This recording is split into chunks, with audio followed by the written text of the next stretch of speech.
This is Eldritch Buds, an actual play Dungeons & Dragons 5th edition podcast. What's up, Eldritch Buddies? Hey, what up, buddies? Sitting at the virtual table with me today is Scott. Sneaky, stealthy, didn't think of anything else to say this week. Cambrio Voss. Wills. Turns out he's not everyone's favorite sorcerer/rogue. Zed. Speedy. The almost eaten robot, Jode. And Josh. The Loxodon druid who hates dandelions. And I am your dandelion-loving DM, Connor. Oh, no.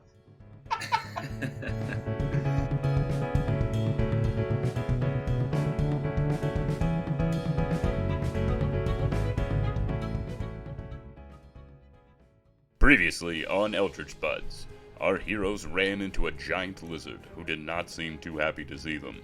After slaying the beast, they came across an interesting automaton. This robot was unlike any other robot known to the heroes, including the robot himself, Chode. Our heroes free the robot carcass from the rock wall, stopping the source of the smell, and started to head back towards the Erasmus estate. What will Erasmus have to say about this robot? What's next for our heroes now that Task 1 has been completed? Let's find out. So, you guys made it back from the Dwarven Mine, and you are approaching the Erasmus estate. What's going on, guys? Are you going in? Are you doing anything else plan-wise? Can I see if there's any flowers? Can I just kick around on the road as we go in? There's obviously lots. Are there any dandelions? Yeah, why don't you roll me an investigation check to see if you can specifically find dandelions. Okay. Investigation. I'll be at 22. Yes, you can see that along the roadway going north towards the Erasmus estate, there's not a ton of pristine wildflowers. It's a lot of, weeds and dandelions and things like that. The flowers don't get really good until you actually get into the Erasmus estate. So yeah, tons of dandelions on the way, almost exclusively. Okay. I'm just gonna just pick a bunch, just grab a bunch, stuff in my pockets again. Okay, so they are the mature dandelions that are ready to spritz everywhere with white. Oh, so the white ones? The ripe ones. White dandelions, yeah. Okay, I'm just going to be like an angry toddler and just kind of be like kicking my feet through them, just stirring it all up. Oh, what are you... Cool. Can you roll me a Constitution saving throw? On a 1, you have an allergic reaction. Just a full anaphylactic reaction. Yeah, you're definitely allergic to them. Medieval EpiPen! What happens on a 1? I don't know. I didn't plan this far ahead. So you're kicking dandelions up, and you get a huge whiff into your brain. And you sneeze. What's everybody else's passive perception? 16. 14. 16. 14. Yeah, I'm not going to beat either of those. 14. Okay. Cambrio, can you roll me a stealth check with disadvantage, please? A stealth check with disadvantage? Oh, no. Yeah. That was a pretty loud sneeze. Yeah. And we're all 15 around. and a 14. Okay. So I think it was just Jinxie that has the 16. Mm-hmm. Yep. Jinxie, for a really quick half second, the dandelions and the white cloud and everything, just the weeds everywhere floating around, it looks as if for a half second the white hair on Cambrio's head flashes even whiter, but only for the sneeze. But you're not sure what you saw. Didn't have much of an idea what, okay. No, it could have been anything. But yeah, you are walking through dandelions, Cambrio, and you just sneezed, and you feel there might be a rash or a throat closure coming on, so. Oh god, I regret doing why did I do that? Does anyone have any? I just pull up my little canteen, and I'm just gonna try to almost trying to just get it to go back up my sinuses, sort of, just make sure my throat's not tightening up too much. Just It tilting kinda your head slinks back. Yeah, Just looking up, trying to breathe. Why Sure, would you kick yeah. them? They spread. They go everywhere. What are you doing? I thought it was fun. I like when they're yellow. No. These are rotten rodents. We hate them. Who's we? We. Like us? We, or yes. like As everyone. Mice, the rodents. What good is dandelion? They just go everywhere. well, You have they're to dig. good to look at when they're yellow. No, there's much more beautiful living plants out there. I'm with Furball. They just kind of floof and get everywhere. To be honest, I have changed my opinion on them somewhat. And you see the beautiful flowers up ahead? The dandelions will take over. Yeah, they Oh wouldn't no, be good. what have I done to John Henry's estate? Cut to 7 years from now. I'm bankrupt. Destroyed me. The dandelion. Yeah. Okay. So is yeah. Slink what's going on, back in guys? line. Hey, guys, just trying to breathe. All this talk about dandelions is great, but Cambrio does not look good. Can either of you guys help? I'm okay. I think if you just give me some time for these to clear out, I'll be fine. Can you still breathe? Yeah, a good point of first aid is if you can hear me talking, I can still breathe. So yeah, I can breathe. I got you back, Goldilocks. I'll cast a healing word. Very nice. Yeah. So you gain 0 hit points, Cambrio. I was gonna say if he's actually, Healing. I'm actually down. So if he's Oh, are you? casting healing Okay. word, I'll take the health. Yeah. There you go. It's What 5. are you So rolling last there? fight. Bonus? 5. Oh yes, Yeah. please. That's great. I'm at 20 out of 27 now. You're welcome. There you go. Is my throat clear as well? Your throat is clear. Yeah. We'll say that even though it wasn't lesser restoration, that Lesser restoration for a dandelion allergy. It cleared. Yeah, It cleared out all the pollen that was Okay. in your nose. Just It's like really lesser. listen, by the book, lesser restoration would be the call here, but I am a generous 'Cause it's a guy, condition? so, yeah. There you go. Okay, All right, let's get this. I've learned my lesson Let's about the get this, devil flower. Let's get this robot inside because I think we're getting a little bit more than 25 gold after that experience. And I'll head in. Yeah. Hope so. Perfect. So you guys enter the Erasmus estate. Although, what I will say is, before you do enter the front doors, you do see a balding half-orc who looks to be in his 50s or so, adding new soil to the front garden beds, kind of whistling a tune. Jinxie's gonna walk up behind him and just kind of whisper, "I wouldn't do that if I were you." It's terrifying. Josh, only because I know you as a person, is that like an intimidation? No. roll? Just Okay. like a suggestion.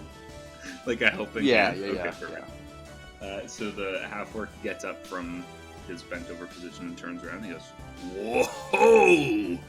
You must be my new roommate. That's, wow, quite the beast you are. Wow, what are you, some kind of, Sasquatch?" What is a Sasquatch? No, I'm not a Sasquatch. And he holds his hand out to shake your hand. But he's not sure whether to shake your trunk or your paw, so it's like he's awkwardly kind of just holding it. Jinxie's in no trunk man's is land. gonna go like wrap around his hand and then just like kind of Okay. like tighten up and sort of like. Oh there! Wow, that's like a little python on your face. My goodness. Well, wow. Okay. Hey, actually, I've been meaning to ask. Mr. Erasmus was telling me that one of you guys was doing some weeding in the garden the other night. He said he saw you lurking around. Was that you? Yes. It was you, wasn't it? You big animal. Oh, that's just something else. Wow. That's wow. A bit of weeding and reflowering. Some Reflowering. things were needed. Reflowering. Yes. Oh, needed. What? What? Oh, what exactly was needed? Um, What exactly was needed, my friend? My new friend? Huh? No insult, but you know the roses and the lilies in the pond and just a little TLC. Oh, just the two biggest flowers that we grow here, the lilies and the roses. Oh, just the. Okay. Well, and the rest of you, and he just kind of like squeezes by. He's like, welcome, my name is Korg, and if you need anything, well, I'm usually, doing some more. Yes, you with the hand up. So Cambrio has raised his hand in canon. He was back ways down the road a little bit. Huge dandelion issue, and just gives like Jinxie like a knowing like, yeah. In the property line or outside? Is this like? Do weeds respect property lines? God damn it, you're right. And he like goes, and you can just see him run around to the back to like towards a shed. He's gonna get there. They've all been kicked already. It's freaking weird. Pre-kick. So he just took off. He took off. Yeah, he's now. You don't know where he went. I'm gonna walk up to Jinxie and I'm gonna be like, point at the work Korg was doing, whatever in front of, like. So what do you think? He's okay. He does mean well. But you see these bags under my eyes? They're Jinxie nods. Oh, sorry, Cambrio nods vigorously. Yeah, it was much like he's learning much a lot. work the other night to spruce up the place. He has much learning to do. Well, I bet. He's not one with nature like you are. Sorry, Korg's a half orc.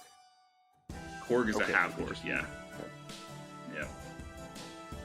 All right, hey guys. There's like only a few people that work here, and from what I believe Mr. Erasmus said, Korg's been here a long time, so maybe let's not shit on the gardener. Look at how big this place is. It's one man, and he doesn't do magic like you, Jinxie. So let's all temper the expectations ever so slightly. You're right.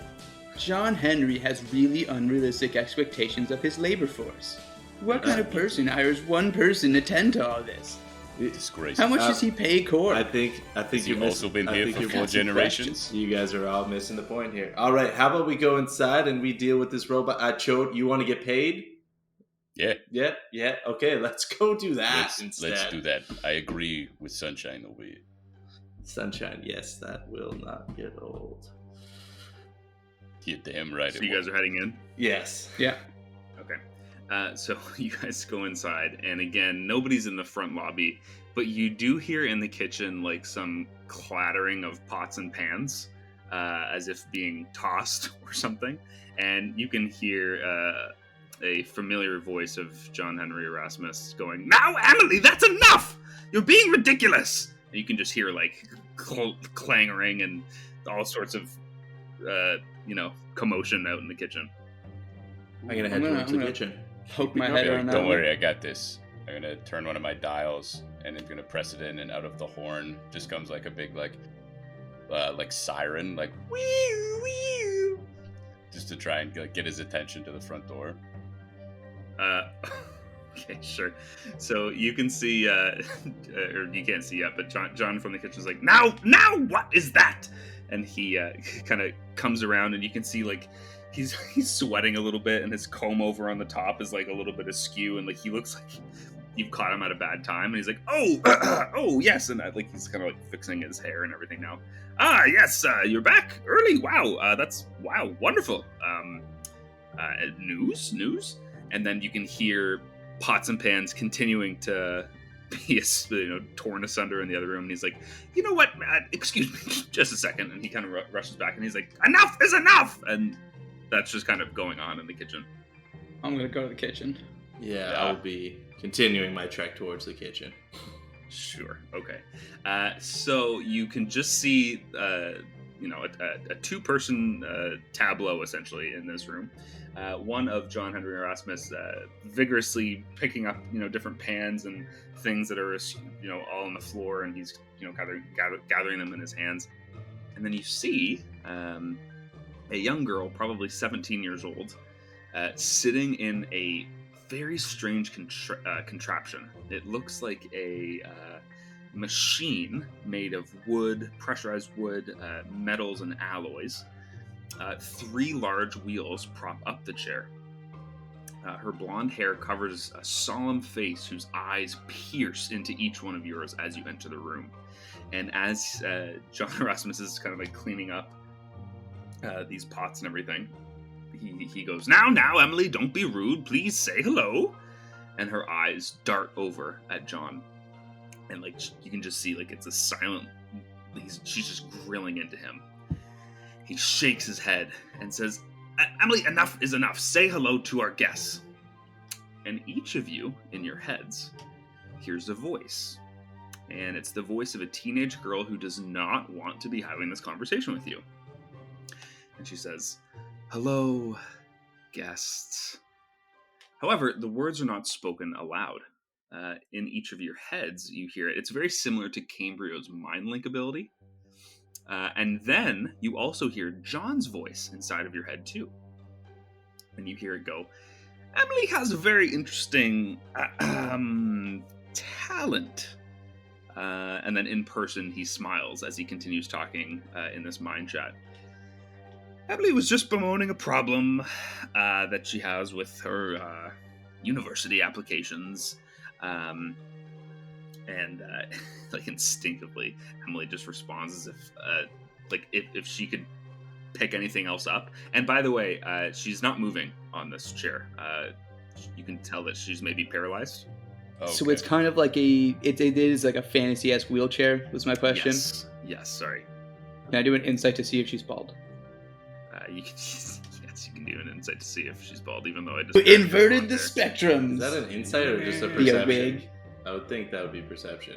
You know what? I'm just going to tell you that with whatever you roll, she has blonde hair. You already said that, so...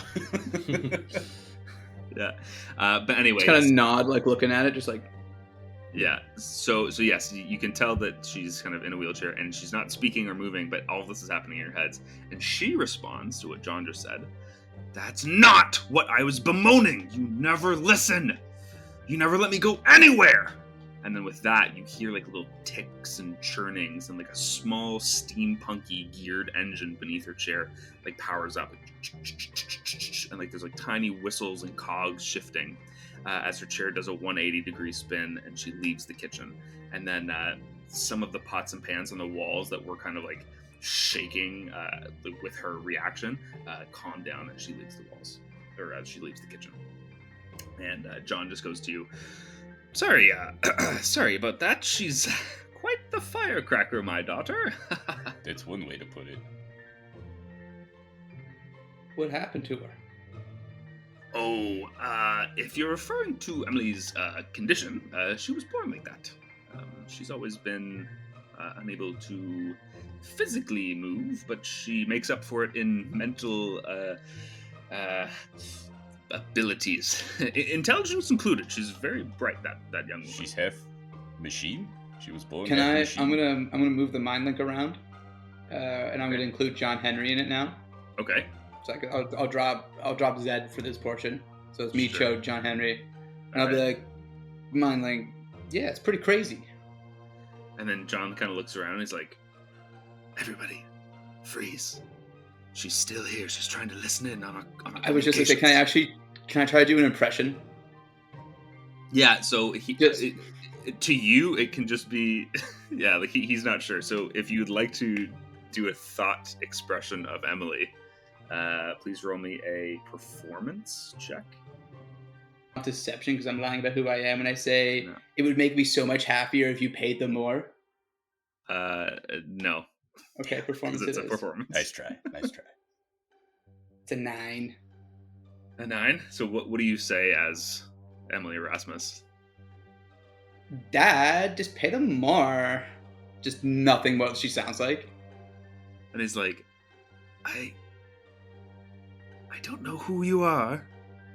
But, and then in real life, like outside of the mind, like he's like, excuse me, gentlemen, I believe there perhaps is a ghost that is in this room. I'm having a very bad last 2 minutes of things happening inside my brain. Cambrio's just nodding vigorously. Just yep. Zed, recognizing that it's been quiet for the last little bit, and knowing Cambrio likes to talk through the mind link, just kind of scuffs him off the back of the head, knowing that he's probably messing around with John. I was gonna do that. Perfect. And you beat me to as the punch John, there, sunshine. yeah, and then John sees that and he goes, "Oh, I'm sorry. Was that you? Can you do this ability as well?" And then obviously mentally just maybe. Oh, another layer of intrigue. Wonderful, Cambrio. Oh, wonderful. And it's at that time that he kind of peers over Cambrio's shoulder, sees the half-torsoed Warforged on Chode's shoulder, and says, "But if we're talking intriguing, come. I need to see that." And he kind of clears off a patch of, pots and pans from the table. And he's like, we can deal with that later. And he invites you to put the torso on the table. I will slam it down. All right, this is the source. All right, I will have to say, though, it was not easy getting to this. I almost got eaten. So there's a surcharge for me getting eaten. You technically did. You were inside that thing. Yeah. And John's kind of like, he tries his best to kind of lift one of the arms of the Warforged, but it's pretty heavy. He's like, "This husk ate you? How? Its mouth is barely double mine." My eyes are like literally gonna roll, like the whole thing. It's just. It's not attached to it right now. They can go robot. 360. Yeah. There was a giant freaking lizard. This huge beast was in the smell. And he... In the smell, you say? Yes. So remember how we said increase per beast? The surcharge, it's at least 50 gold a person now. Oh, my, well, I'm sorry, I'm still trying to wrap my head around this, a giant lizard, you say? Yeah. Yeah. It was. Are you deaf? I've said it 3 freaking times. No, I'm man. I'm sorry, Jode. That's extremely odd. I wonder what something like that is doing this far east. It was giant, and it was a lizard. Well, Are giant lizards notoriously in the West? well, You mean you think kind it's of, from over there, do you? yeah, things like that are often in the White Wastes, but Titlebrook hasn't had anything bigger than a puppy dog in years. That's very strange. And then he's kind of just doing some mental math. He's kind of looking around like, that's very strange. And he kind of springs to, and he's like, but yes, Chode, on the subject of payment. Sorry, and he's collecting himself. He takes out a coin purse and he said, I don't mean to fight back on this with you too much, Mr. Chode, but I do believe that I promised 35 gold each if there was a beast, rare as it may be. Meta here, I'm going to let you roll a persuasion check to see if he will increase it. Nope. That is a natty 1. Okay. You get less. And he goes, but I really don't have the gold for any further payment than the 35 each, so please here each, and he puts 140 gold on the table for you each to split into 35 each. He says, there might be something else I can do. Why don't you take this? And he disappears from the kitchen for a second, and he's gone for about a minute or two. And he comes back with a bundle of something. It looks like almost like in Lord of the Rings when the Palantir was wrapped up in the blanket. Like, it looks like a sphere that's been wrapped in a towel or a blanket. And he puts it down on the table and says, I suppose that if fighting creatures in caves is in the cards now, I do feel a little bit guilty about not knowing what I was sending you into. Here, as a token of my appreciation, please accept this. And as he unwraps it, you can see that it looks like a snow globe, kind of. But in the middle, there is a metal coil, and then there are, like, I don't know if you guys ever had this like toy as a kid, but when you like touched your fingers to it, there was like electricity, like a Tesla coil almost. It looks like there's like electricity flowing through the middle of it. And if you guys would like, one of you can add a drift globe to your inventory. Look, I almost got eaten. I think that's a fair share that I get the fancy sharp shooting electric globe. What does it do, Chode? What does it do? Did technically get eaten. Fine, digest it, Goldilocks, if we're gonna get all particulars about Well, Yes, no, I'm you on weren't your side in digested this. either. That's, I would say, an even worse representation of what happened because there's a lot more to just eating involved in digestion. I would say you were eaten, and we got you out. it. I got myself out, thank you very much. I climbed out of that. The disgusting- royal we. All right. Team All right, we. listen, I can appreciate you went through a bit of a tough time there, Chode. We were all in there fighting. But I'm saying maybe we find out a little more of what this thing is before we just decide who gets it. All right, what is it, Elevator Man? Well, it's a drift globe. Have any of you used one before? Can I run a little history check on that? Sure, you can. That'll be 13. 13. You know that some mining companies had them, but you've never seen one before or know what it does. Cambria wasn't Okay, ready that's for this. some mining tool, right, John? Yeah, more or less. It was popularized by the miners, especially the human ones down in Titlebrook because they lacked dark vision. This thing, and as he kind of holds it up from the table and he kind of like twists it and it activates, it starts floating by itself. And picture almost like a ghost from Destiny. Cool. It has the ability to cast the light spell for you, and once a day it can cast daylight, and then it's used for the day. So it kind of follows you around, and it's a source of light. All right, yeah, You move Chode, 60 feet away, it follows you. if you really want to hold it, I guess it's not like it matters at this point who is the holder of said. Who can't seem to Now it's, as DM kind of intervening here, one person gets to control like where it goes essentially and what it does. So I do need to know who's like, I don't know if you need to attune to it, but Mm-hmm. it is a magic item. That I'm needs- fine with that, and Chode just Yeah, keep it in his Jinxie's- possession. Jinxie's got no interest. Cambria does his best work in the dark. Okay. Can you find it, Speedy? Drift globe. One word. For a second, I thought you homebrewed a rift in. Kind of. Yeah, I use that for the skin of the. Just no item. umbrella, though. You just rift in 200 feet in the air and take, 20 d6 fall damage. That's a Fortnite joke for all you kids at home. Yeah, I just turned 29. I cannot see it when it says add to inventory. Is it a custom item? You know what? We will deal with this. I mean, Later. he can cast the light spell, he can Time. cast daylight once a day. And I it feel like we follows know. him. The orb's there.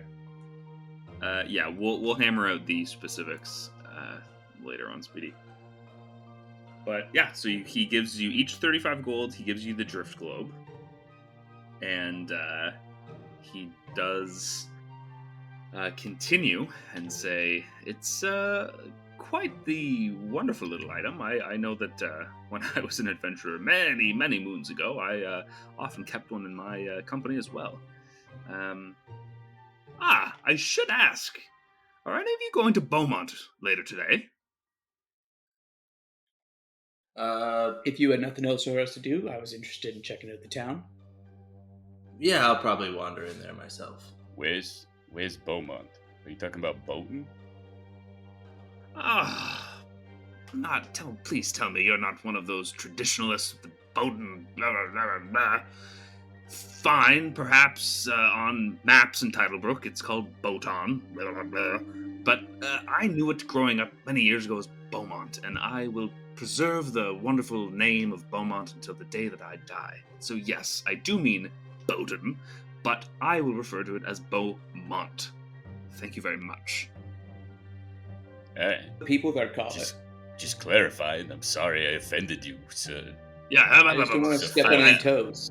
I apologize. It's just my mother fought very hard for. Yeah, you know what? Never mind. It's not worth going into. I do have your next task. Much easier than this past one. I hope. It's just a simple, run-of-the-mill, no rush.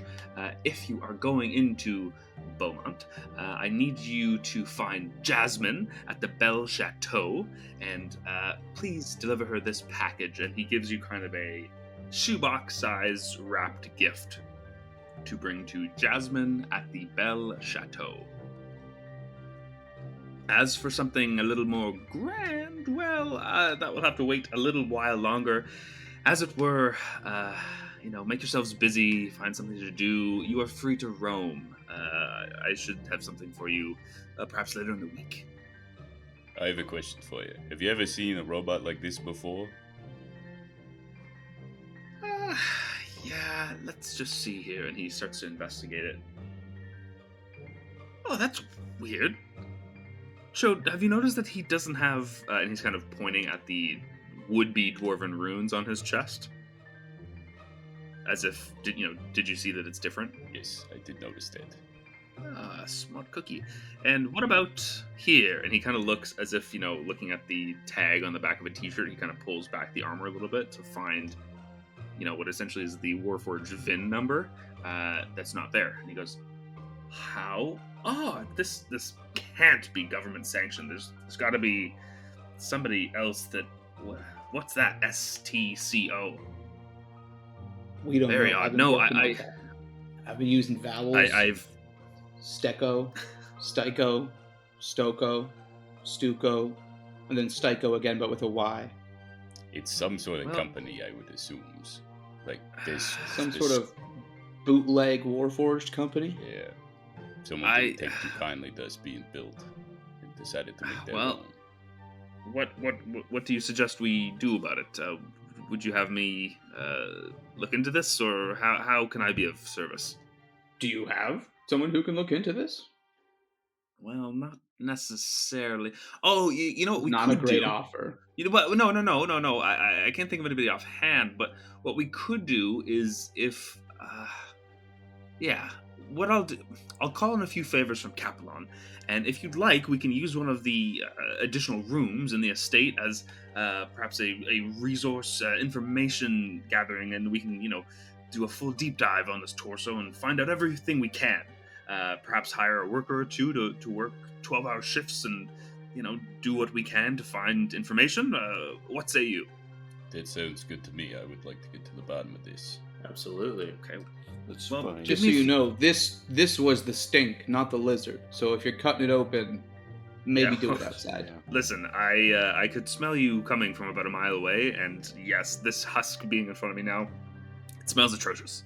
The one that you by the way, how is the area around the estate? Is it smelling a little bit better, or please God tell me? De-stinkifying, but it's time will tell. It smells terrible. But this was definitely the source. You might want to send Korg there.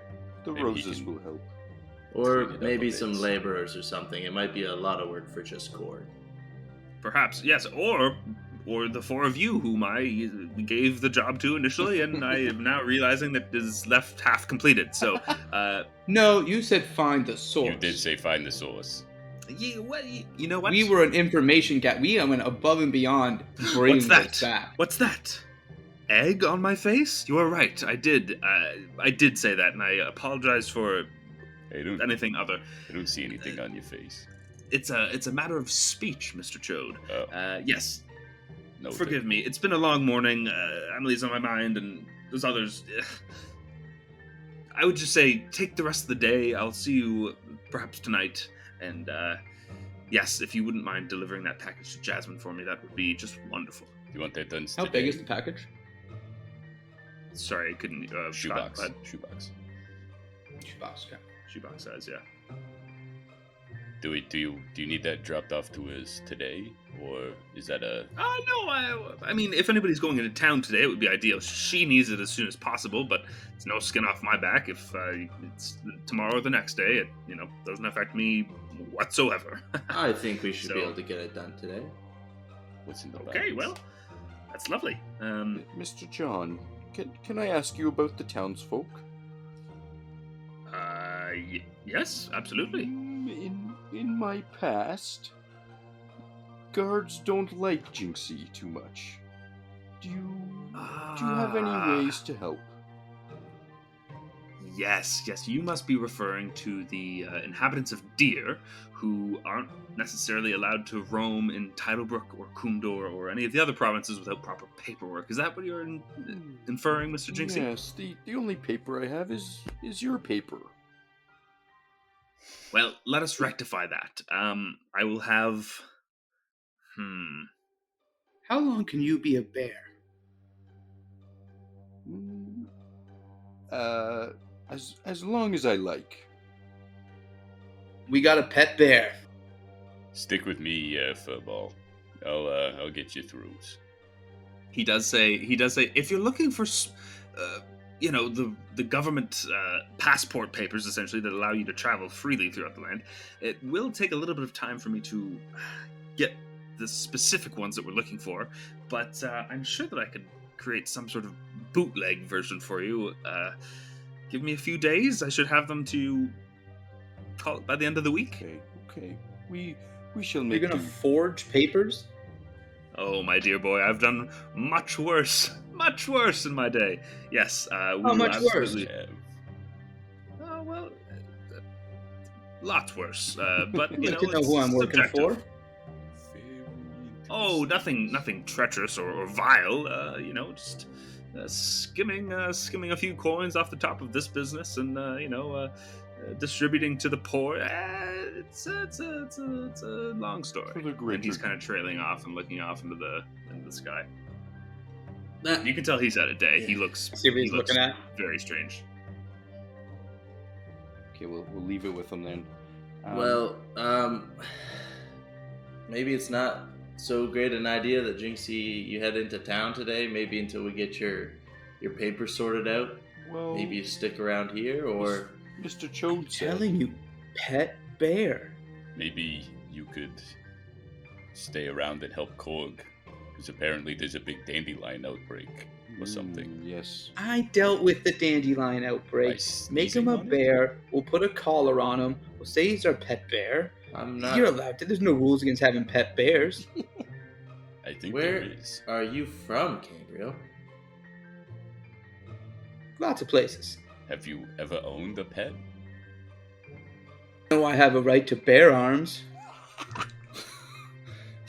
Yeah, but that doesn't mean you quite literally have the right to have bear's arms. I think it Are does. you taking his arms? What about the rest of him? The arms are part of it, but you can't really have bear's arms without a bear. More out of place than a Loxodon walking through Beaumont is a bear. At least, I mean, bears aren't a legally restricted class. Last time I checked. Look, Jinxie, Yeah, if you want to terrifying. come into town, you can, and you just got to run the risk that a guard wants to see your papers, and obviously we know we don't have them. So that's up to you. But I don't think the bear is a good idea at all. It's going to be a couple of Hoboken rinky-dink town guards. Yes, but Jinxie's pretty tired after last night and this morning. I don't know if I'm up for the bear right now. Yeah, you did stay up all night. You look a little haggard. Been hanging out with Mildred? Yeah, I had to fix what Korg couldn't do.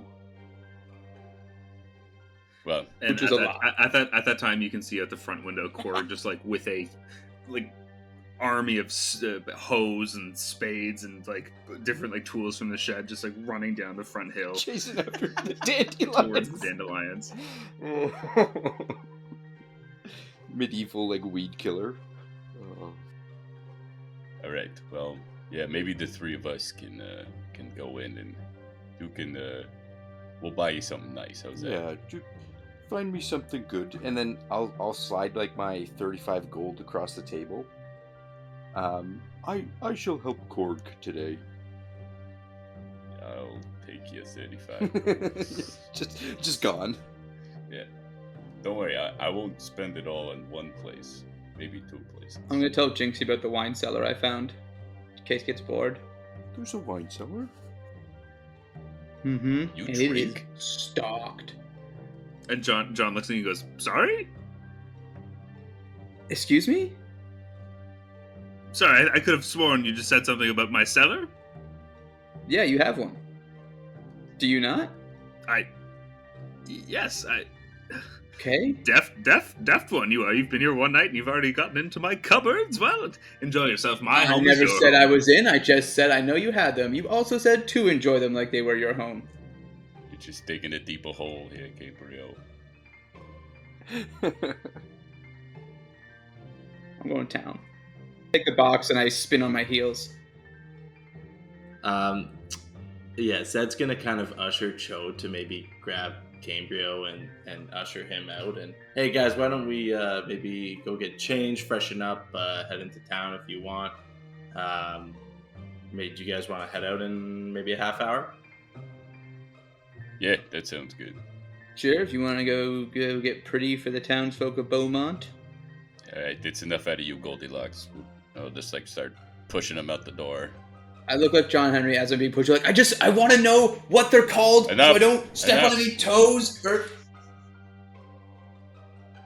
At that point, I kind of walk over to John, quietly. John, I mean, obviously, we caught the tail end of that discussion with Emily. What's going on with school, with university? What's going on there? Oh, well, yeah. And just for reference, if we're just having this conversation, the two of us, John looks at you and says, link. "Well, you know Emily. She's very apt to leave me. She wants to go study in, some of the big universities, and I've just told her that it doesn't make me feel comfortable that she's out there by herself and without a way to defend herself. So we're trying to find a solution, but really it's no worry. She'll come around, I'm sure." Well, a thought. I spent a day with these guys, and the gargoyles were one thing, but the lizard was something else. These guys are pretty tough, even if just two of them are coming into town. Do you want, if you want, Emily could tag along and she could get a little, get out of the house for a couple hours? And do you think that would help? You know what, Zed, I appreciate it. I'll keep it in my back pocket, but I don't think today's the best day. She's just, you know how she can be some days. She's just having a day. Absolutely. Hey, you're home. I don't want to step. Yeah, I appreciate that, Zed. And he kind of places a hand on your shoulder. And enjoy the town, and please, rip down anything that says Beauton. As I always do, John. As I always do. And I'm That's gonna my boy. walk to my bedroom. Okay, perfect. Your boy. Does anybody have anything specific they'd like to do before heading into town? And Jinxie, for you, side question, what are you doing while they're in town? I was gonna help fight the battle with Korg, but Okay. we'll get to that. I was gonna take. She just takes off a little bit later, just down the same path, like equally just arms full of gardening implements. I was gonna take a short rest first. Okay, cool. Yeah, so let's. Yeah, Take a break. You can mark that off, and we'll come back to you Yeah, after sure. an hour in game time. Anybody else in the half hour before town? Oh yeah, nothing I need to do. No. Okay, perfect. Let's just speed this along because we're already 45 minutes in. So the three of you are heading south to the town on the map called Beauton, but to all of you is known as Beaumont. And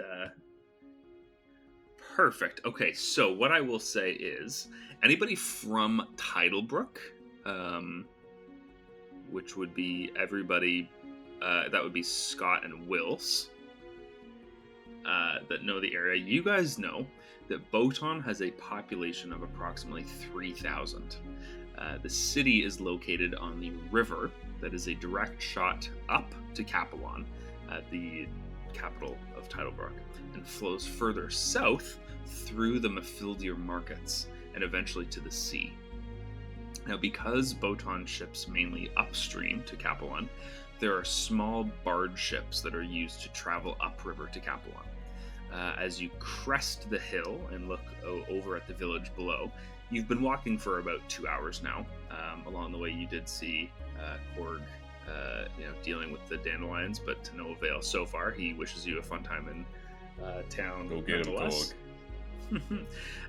As you crest the hill and look over at the village below, you can see a few of the barge ships. There's about 3 of them traveling upriver north to Kaplan. Located directly on the river, just outside of town, there are a few large factory, like warehouse-looking buildings, and there's not just one. There's probably 9 to 10. And you assume that one or so belong to John and the other merchants in the city. As you are walking towards the kind of main road into town, you can see that there are 2 guards that line kind of the entrance. Does anybody have experience with the guards here? Does anybody want to roll a history check to see what's known about them?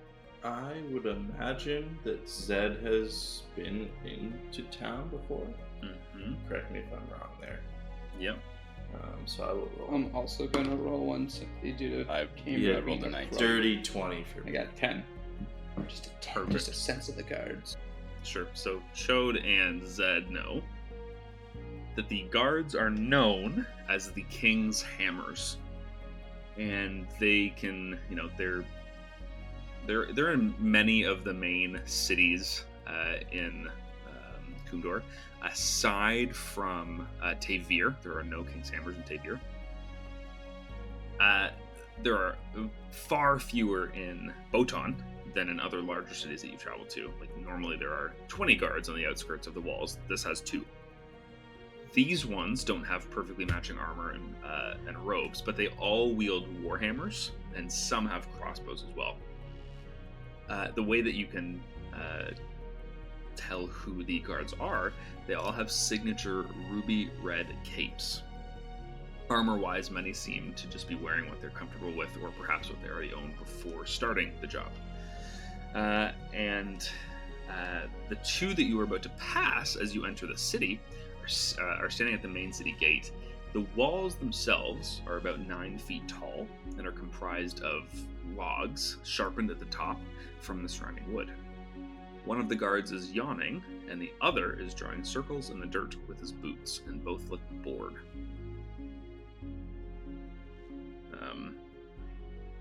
Are you guys doing anything beforehand, or are you just walking right in? I'll walk up to him. Hey, how you guys doing? So I'm gonna saunter on in. Sure. They kind of just nod at you and let you pass by.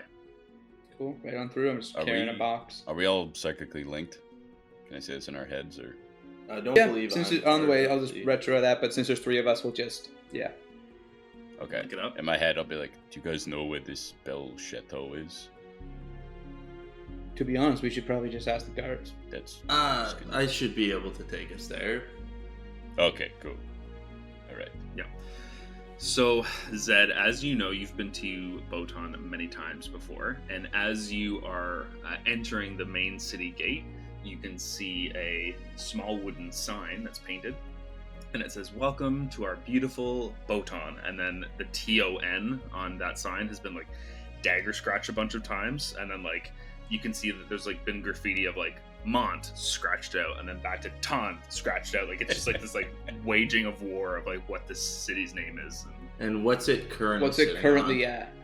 Currently, it is Beauton after, like, 6 back and forths. But you can also tell that the sign is painted often. So, like, Zed, for example, this week, that's what's happened. You know what I mean? This isn't an all-time thing. This is a constantly changing and evolving. Yeah. So I'm gonna carve it. Well, I'm gonna cast mending, just to fill in some of the grooves that were scratched out on the most recent Mont, and so it kind of appears to be Mont again, if that, like, where the scratch. What I will say, what I would say is, with your experience and your history being here, you know that it is technically a crime to be defacing the town sign. So what I will ask of you is to please roll me a sleight of hand check to see how deftly you can achieve this. Absolutely.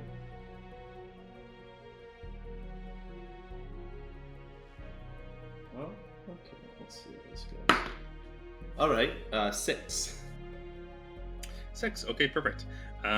So with a 6, one of the guards who you passed, which is about like 20 feet behind you now, the one who was yawning initially, kind of just like turns around to stretch and kind of like lean up against the post another way, sees you over at the sign, says, "Oh, not again. Hey, come on, buddy, please, every time." And he starts like, he grabs his spear and he starts like shuffling towards you. Like he's not like racing after you, but he's just like he's kind of making his way over. So you have time to run if you'd like. No need. I got you covered. I'm just trying to fix it. These guys, they switched it back to Beaumont, and I'm just... Sorry, buddy. It's just been a really long night. Me and my partner, we've been working doubles, and thank you for trying to fix it.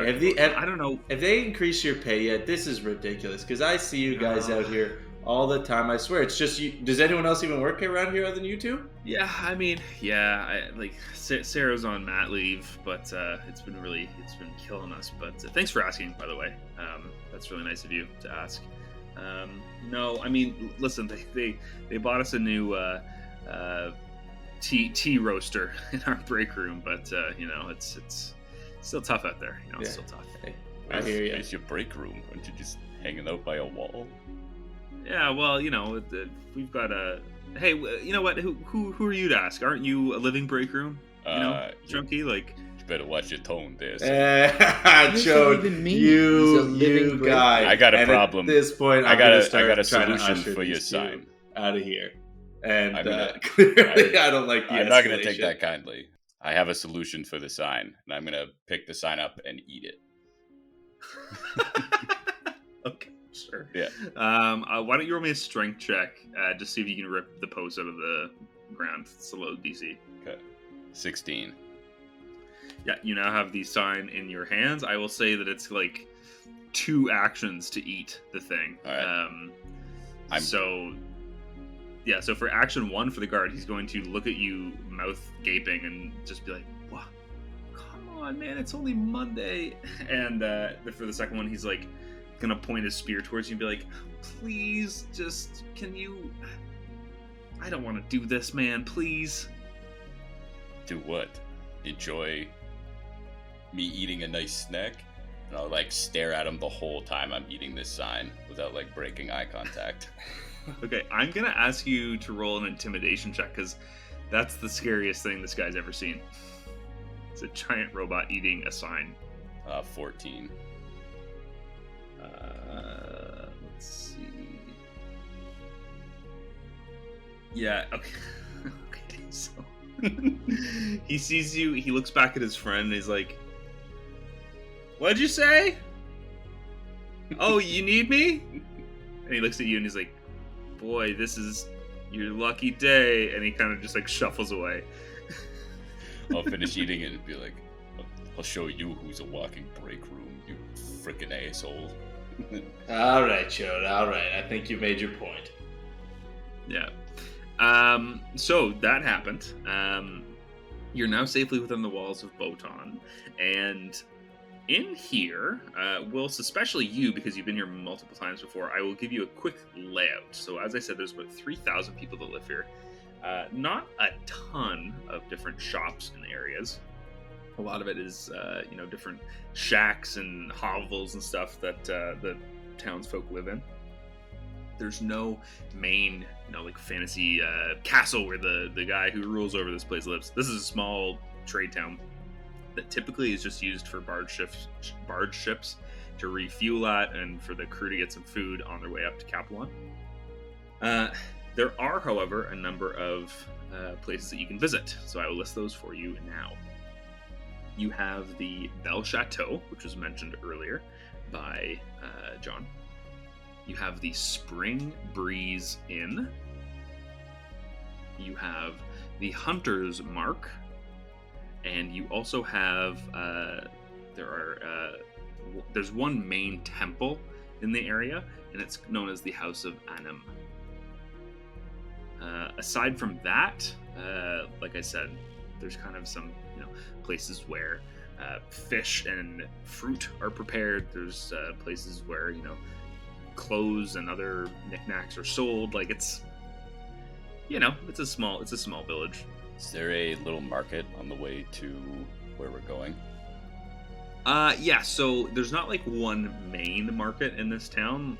Like it's kind of like near the river, that's kind of where you can get your fish, or kind of near the uptown, that's kind of where you can get some, knickknacks or clothes or things like that. I would say that if you're looking for something specific, let me know and I can kind of point you in the right direction. I was just gonna buy some melons for. Yeah, no.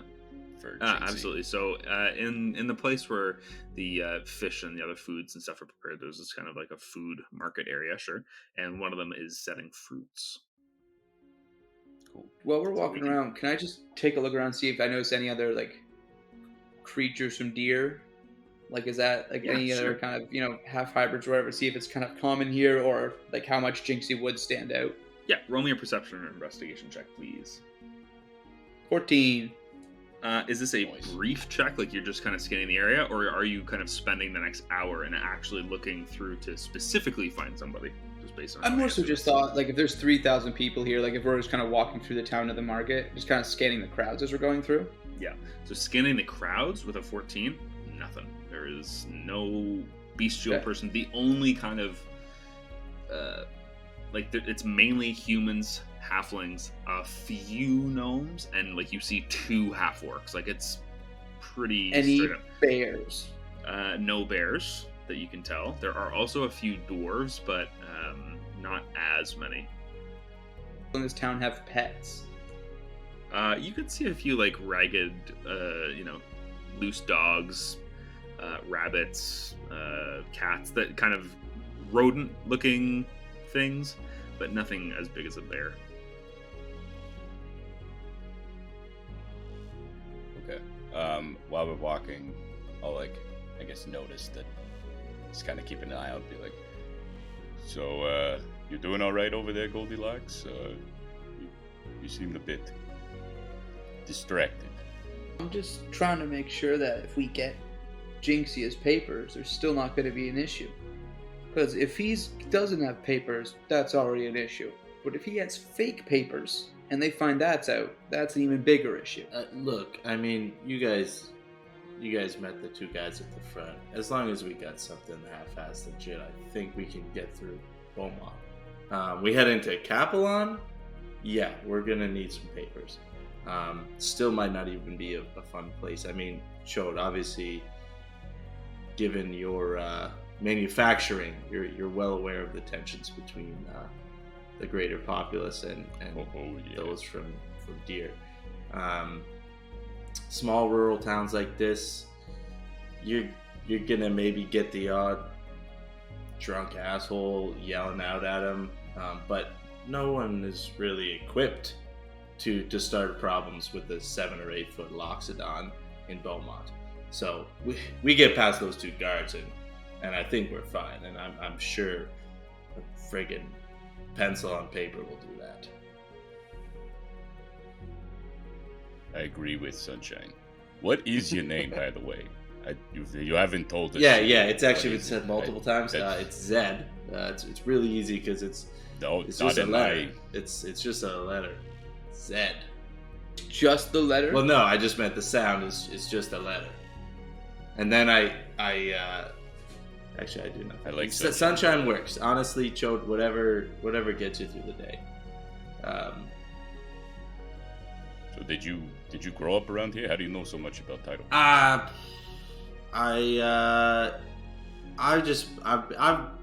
I've done some traveling.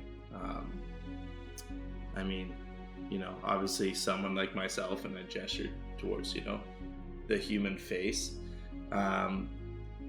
I obviously have spent a fair amount of time in Titlebrook and around, and that's where people like me are. So I wasn't born around here, but I've been through, and in most of the main, cities. So you're familiar, but not an expert. Yes, that is a great way to put it. Great callback. Very cool. Do you know then? So well, this hunter's mark. I think we've got a little bit of time to kill before we actually get down to our task here. This hunter's marketplace sounded like it might be up my alley. You know where I'm looking about for that? Well, what are you looking for that takes you to The hunter's marketplace. you want to go to the hunter's mark?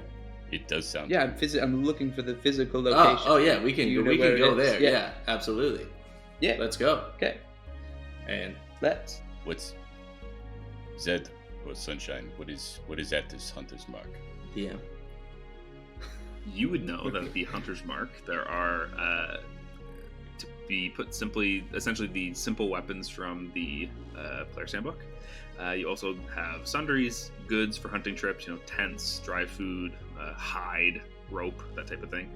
As well as sometimes there are, the odd, not magical item, but like uncommon thing, like, oh, that's kind of neat. Somebody traded this in for whatever the case is, and now the owner is, looking to pawn it off on another adventurer, but there's not a ton at the Hunter's Mark.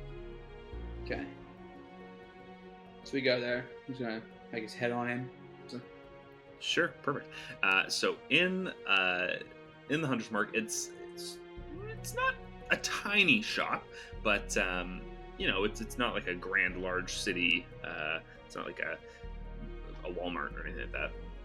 You can see that there are two identical twin gnomes working behind the counter, and one is kind of restringing a bow, and the other one is sharpening arrows. And as the three of you enter, and the little bell enters or chimes off, one of them stands up and says, 7-Eleven. "Welcome!" And the other one says, "To our store."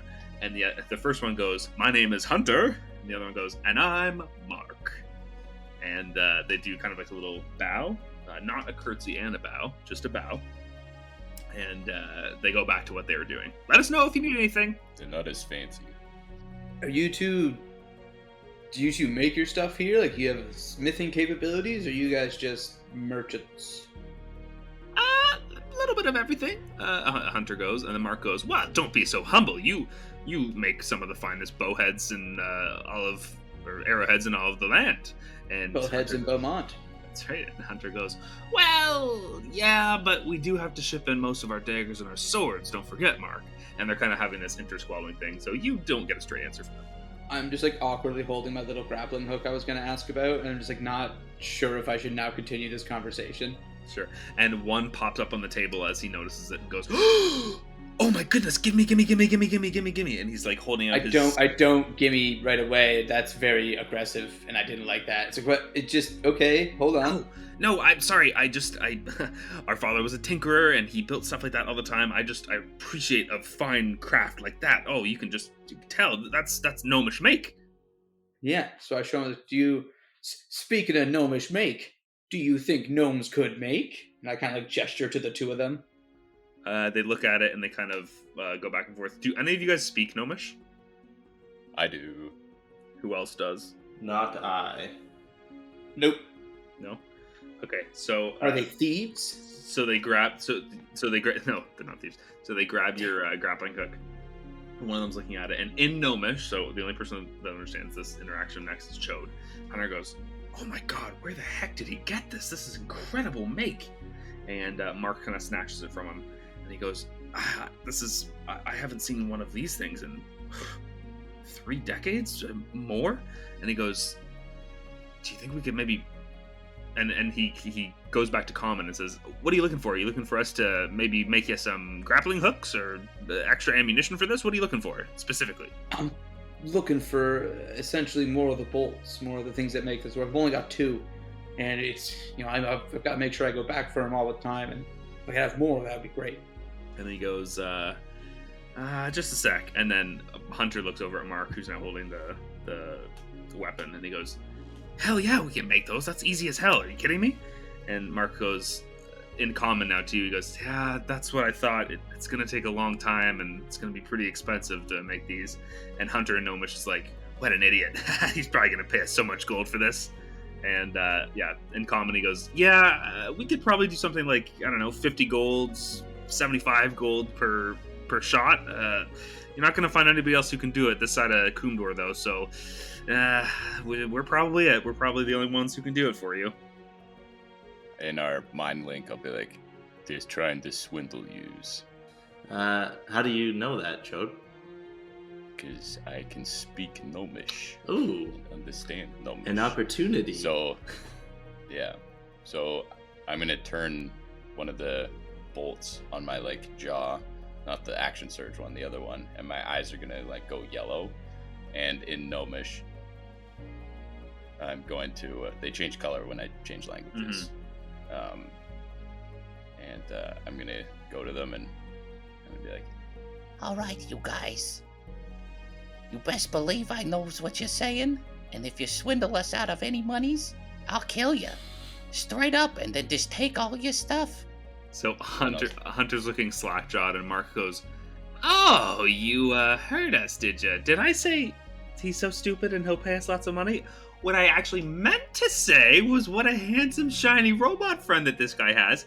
And if he doesn't tell his friend about what we just said, maybe there's a cut in for him.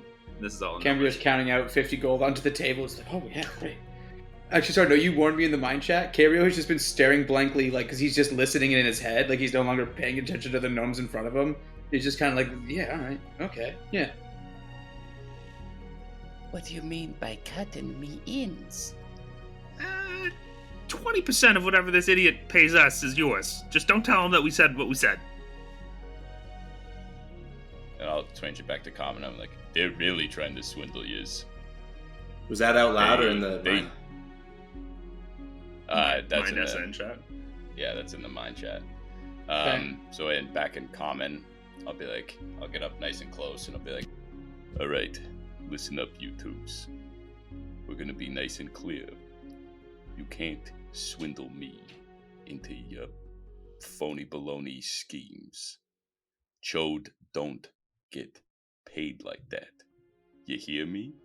So you're gonna give my friend the deal, or we're gonna have a serious problem." Okay, intimidation or persuasion check. I would say intimidation with advantage if you'd like. All right, I'm gonna do an intimidation for sure. That is a 21. Ooh. And yeah. Oh, you said with advantage. I'll roll. Yeah, try and hunt for that 20. Yeah, no, the other one was a 3. So. No, that's okay. Yeah. So Hunter, who's holding the composite grappling hook, kind of holds it back out to you, Cambrio, and Mark goes, "Right. As we were saying, 50 gold for 5 ammunition shots. That's what I don't know what I was saying before. Yeah, it's only 10 gold per ammunition." And you can tell that he's being a little bit more upfront about that answer. So I'm sure he's trying to swindle me now. Say again, Scott? Sorry, so Cho told me they're trying to swindle me, so I'm going to kind of just look at him now and just be like, we'll do 5. You know, and maybe I won't spread your kind of the rumor now that maybe Hunter and Marks are a little less than on the up and up.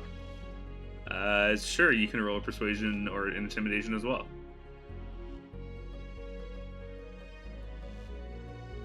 It's a 14. That's right around the middle. I'm gonna roll just because it's tight. It is tight. It's toy. Very tight. He goes, 5's a little bit. I don't know if we like this. Truly, this is a high class, gnomish work here. It really is going to cost us a little bit of money. But 5, I can't do. But put it this way. Buy 4, and you get your 5th one free, so long as you don't tell anybody that sneaky rumor about what we may or may not have said. So 40 gold for 5. If you boys start working on them right now? We'll have them done by tomorrow morning. Well, it depends. How many do you want? 5? 5, and again, don't know how long it takes. I just want you guys to start ASAP. I'm not worried about the end product so much. No, that's fine. I put it this way. We can have them by tomorrow if you leave your grappling gun here so we can make sure everything works. If you don't, that's fine, but it might take us a little bit longer because we're kind of doing some guesswork here with the measurements and all that. Do you boys live here? Are you asking Hunter and Mark if they live here? Yeah, I'm wondering if it's like a store, living abode kind of combo. It is now. Yeah, absolutely. Okay, perfect. So I know where to come for them if I don't see this crossbow again. Oh, are you leaving here? Okay. Well, I was gonna, but then I think Chode started saying, I'm like a friend who's clearly out of his depth in negotiating, and I've got a guy beside me who should be in charge. So I could hear he was kind of starting up. You can roll an insight check to see if you're going to see this crossbow again. That's a 7. Well, I mean, Chode did say watch out for, these swindlers, so it's really hard to say. Like, it's 50-50 at this point. Well, I was going to say, Chode was just saying these guys, I was going to let Chode do whatever he was going to do. So I'll put my hand out in front of Cambrio. I'll be like, just to hold them back a little bit and be like, we need these done by the end of the weeks. We're going to be coming through here again. And they better be done, or the whole rumor comes out. Sure. You guys are swindling. Yeah, Wednesday. Give us 2 days. As long as you're leaving the crossbow, we can have 5, 10, whatever you want. Crossbow. No, then why do you need the Thursday. crossbow if you just need the bolt? I can leave you 1 bolt. That's all I need are the bolts. Yeah, sure, that's fine. I mean, yeah, we just need something to work off of, guys. I'll leave 1 bolt. Start off on the wrong foot, but we're trying to be genuine here. Yeah, sure, okay. Only 1 bolt and be like, all right, now let's snap to it. I want to see some running around the back rooms or the forge or wherever you got here. Sure, so you can see that one of them kind of scampers off and takes the bolt into the back room, and the other one continues to string his bow, and he's like, well, we can't both work on it. Somebody's got to man the front desk. No, it's got to man the front desk. I just paid you for... I thought I was paying you for Hunter and Mark. I'm just getting Hunter. I don't also know if they're identical. I can't tell them apart. They are identical, yeah. Okay, so I'm assuming this is Mark. And we're like, we all know... Mark is really the big part of Hunter's mark. So I just want the best gnomes on it. Listen, buddy, you got the best gnomes on it, but seriously, if you really want this turnaround in 2 days, you gotta let us just do our job here. I appreciate it. All right, back off. Are you guys doing anything else in Hunter's Mark? Anything? Sundries, goods. It's like a Cabela's. It's like a hunting store, essentially. Beef jerky. Camo. Is there a shotgun? I want to find camo. Yeah. Sorry, go ahead. There is camo, yep. Yeah, I want a vest. A camo vest? Yeah. Sure. So you find one in your rough size and you bring it to the front desk. And he says, that little ditty is 4 gold. Happily pay it. Perfect. Mark that off. You now have a camo vest that gives you no bonuses. But Except it that is look camo. Good. Yeah. But you have a camo You do vest look now. very stylish, Goldilocks. I lost it. Zed's gonna grab some beef jerky and some herbal tea or something like that if they have it. Yeah, sure. Yeah, there's like a jar of loose David's tea type thing. Yeah. And there is a bag that says Deer's Finest on the bag that's like jerky, it looks like. Yeah, so deer as in DYR. Yes. Cheeky. All right, I'll grab some of that and Perfect. He mentions that both of those would be 1 silver. and I will pay that. Perfect. Anything else, or I'm gonna cut back to Jinxie to see how the gardening fiasco is going. As we're leaving, I'll turn back to Gnomish and be like, Pleasure doing business with yous. and then I'll walk out Okay. in Perfect. Gnomish. So Cambria's gonna clock the door on the way out and what kind of lock it is. Give me a perception check, a quick perception. That one. Uh, A 4 if we can't do it out of combat technically. Yeah, that's fine. So with a 4, it looks like there is no lock on this door. I'm just really impressed with the gnomes. Yeah. Just wow. So trusting. Okay, we're coming back to Jinxie at the Erasmus estate. Are you, you woke up from your hour-long Smell a nap? nappy poo? Yeah. Yeah, so you're waking up a little groggy. You're feeling good though. And what are we doing? So Jinxie goes for big long, outstretched, trunk extended. Gets up and we should go help Korgs. Let's find Korgs. Okay.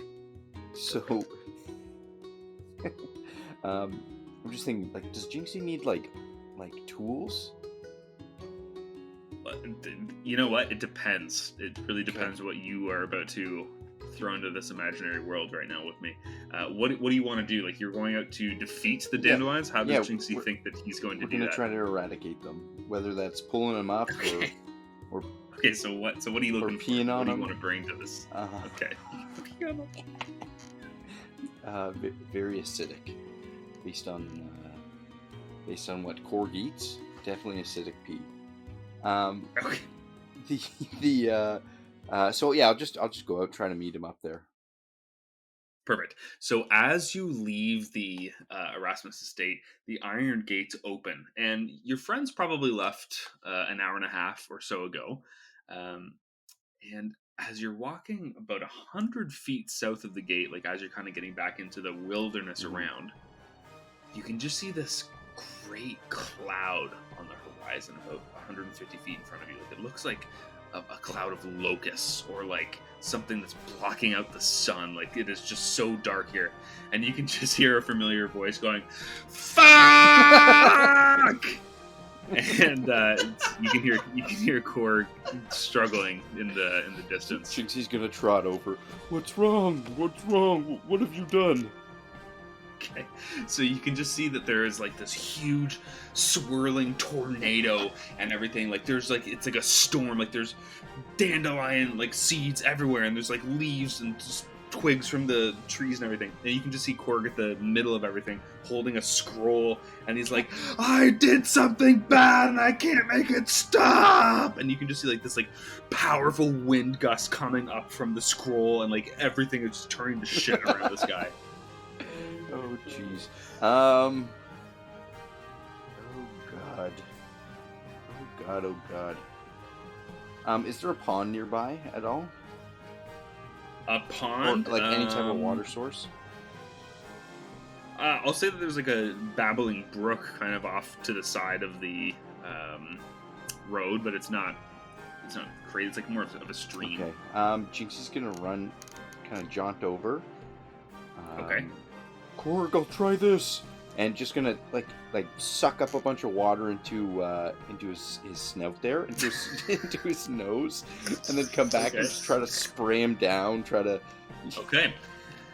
That's a great idea. So as you're walking from the stream with a trunk and mouthful of water, you're still probably about 30-40 feet from Korg to get to him. And along the way, as you were going, like, the storm dandelion tornado rips through and like almost knocks you off your feet. I actually need you to roll me a dexterity saving throw to see if you get destroyed by this thing. 18. 18, perfect. Okay, so you definitely are able to like barrel roll out of the way, and you're able to keep the water in your mouth. You eventually make it up to Korg, and you spray him in the face with a trunk blast. Yeah, just trunk blast him up and down kind of thing. And okay, perfect. Just and his face is just covered like a blast of fire hose water, and it's enough to knock him off his feet. He releases the spell scroll, and as it leaves his hands, it starts to like fizzle and burn up like an old piece of paper, and the storm settles and everything kind of starts dissipating. And Korg gets to his feet and is like, "Thank you. Oh, wow. A couple years ago, I was given that, break in case of emergency scroll by somebody who stayed at the house, and I did not know that was going to do what it did. You are my hero. Thank you so much, Jinxie. And listen, I was a little bit cold to you earlier. I do appreciate a fellow green thumb." And he kind of sticks out his hand with a thumbs up. And I wrap around his hand with my wet trunk. He says, "That is something I will never get used to." It's like the forearm. Yeah, exactly. But just like like a trunk. Yeah, predator or whatever. Yeah. No. I did not mean to offend you. I just wanted to help. And he goes, "Help." Yeah. And he kind of like looks off into the distance, and he's like, "Help." something I haven't had in a long time. I think he just goes in and gives you a tight Yeah, squeeze. just give him a big hug, Aw. wrap the trunk around him again, and just kind of lift him up a little. Perfect. And fade to black on that scene as we cut back to Beauton. What are the three of you doing? Is there anything specific that you want to do in town? We've got about 10 minutes or so left before we're going to wrap up this episode. I thought we just head over to the chateau unless you boys want to check anywhere else. No, that sounds like a good idea. I've got my melons for Jinxie. I'm good. Okay, perfect. So as you approach the Belle Chateau, you can see this opulent, magnificent, lovely, like mauve and gold building with like pillars on the outside and silk curtains kind of in between, and it's so beautiful and it smells amazing. It's like a mix of like a Gucci store meets Saudi royalty. Like it's just it looks ridiculous in this small town, and you can just see like in cursive across the front with like an enchantment of light behind it. It just says the Belle Chateau. Do you guys go in? Definitely. Camrio's wide-eyed, just taking this spectacle as he walks in. Yeah. So as you enter the building, lovely perfumes, and well, it's not actually a lovely smell because it's so like it's hundreds of different perfumes and colognes kind of like amalgamating in your nostrils as you enter, and it just slaps you in the face like Abercrombie. Like walking into it. Yeah, exactly. And all along the edges of the walls, you can see that there are silk fabrics and different cloth. Like there's I don't fucking know cloth. Connor doesn't know cloth, but there's picture all sorts of different wonderful magical Sloths. not actually magical. Yeah, different. This is a fucking scene, isn't it? it? It looks great in here. There's lots of cool things to buy. It's all beautiful. And you see a older woman who's kind of dressed in a looks almost like a sari, like a flowy, beautiful blue and red dress robes type of thing with a tight gray bun, and she's got lots of makeup on, and she comes over to you and says, hello, welcome to the Belle Chateau. My name is Jasmine. How can I help you today?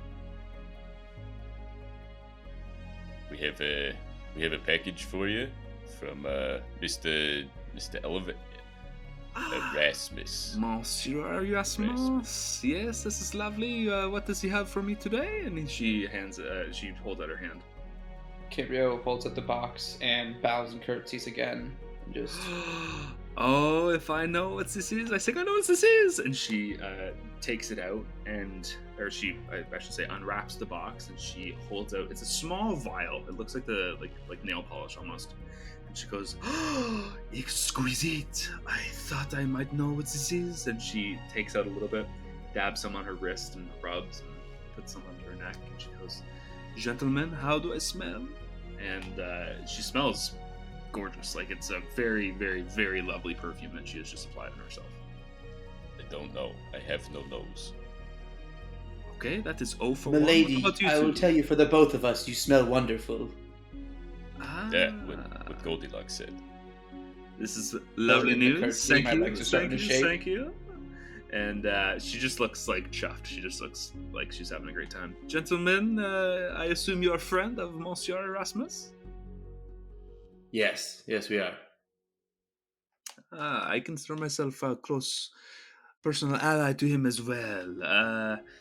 Listen, if there's anything that you need from the Belle Chateau, I'm happy to help. However, no discounts. I am running a business, how you say.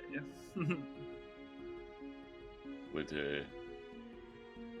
you from Tavia? This is giving pretty Tavia vibes. How dare you, Tavia? Oh my god, no, absolutely not. I am Titlebrook. How dare you? I am Titlebrook, born and raised, you uncultured robot. What are you from? Clearly you from haven't. Kumdar or something yourself, you stinky robot?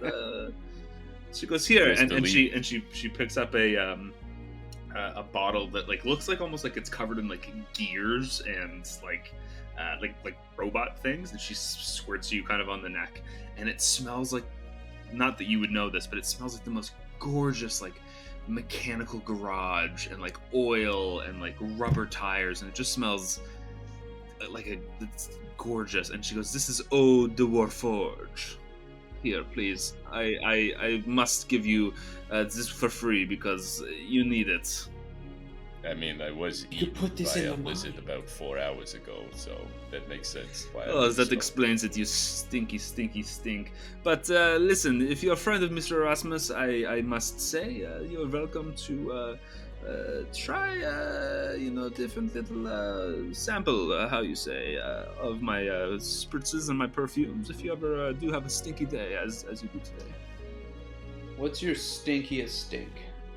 My stinkiest stink, do you mean something that smells like good, something that smells even better, or something that smells perfect? So perfect it would overwhelm the senses. Ah, yes, I think I have something for you. And she goes to the back, and she, like in Beauty and the Beast when Belle has that sliding library ladder, she like takes that and she like zooms over and she climbs a couple of feet, and she grabs this blue and white translucent bottle, and she brings it down and she goes, "I must warn you, this is a acquired taste. Not everybody loves the smell, but I find it quite intoxicating."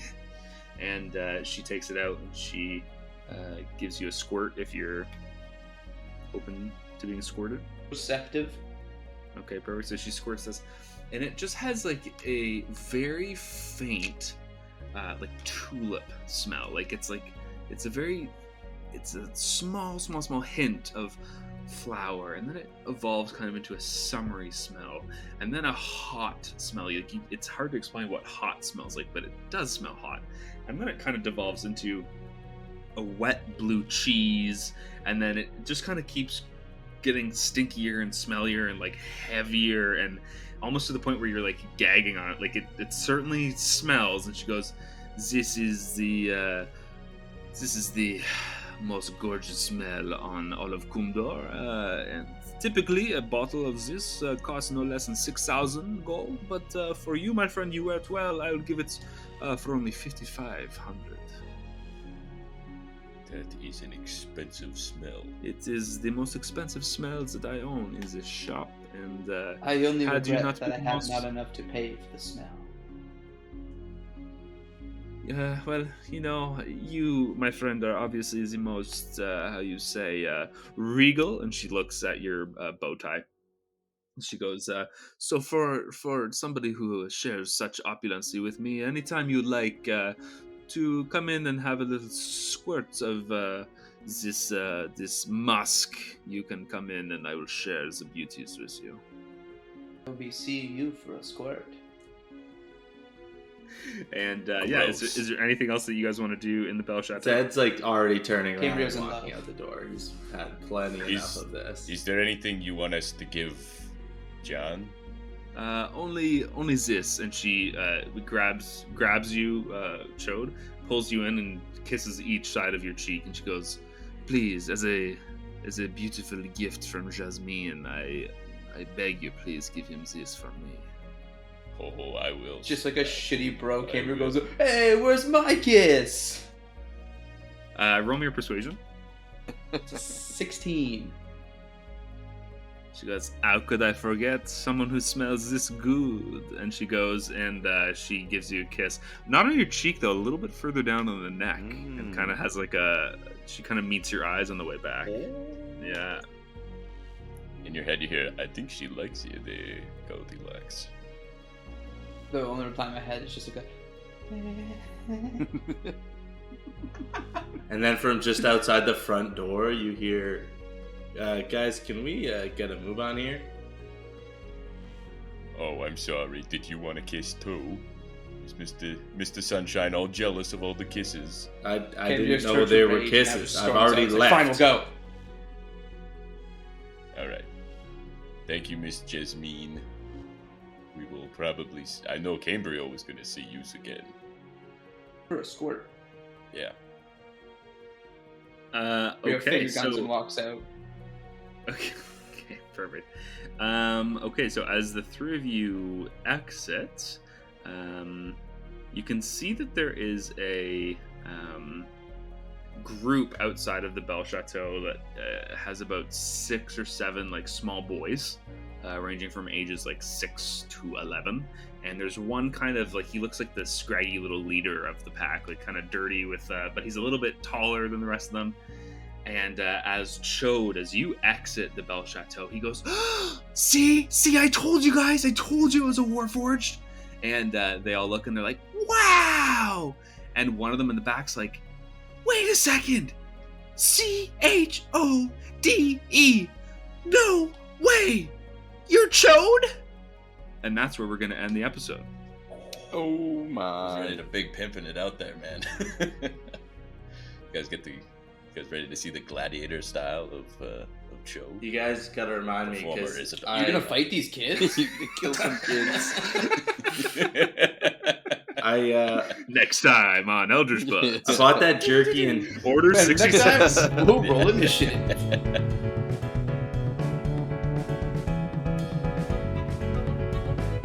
Thank you for listening.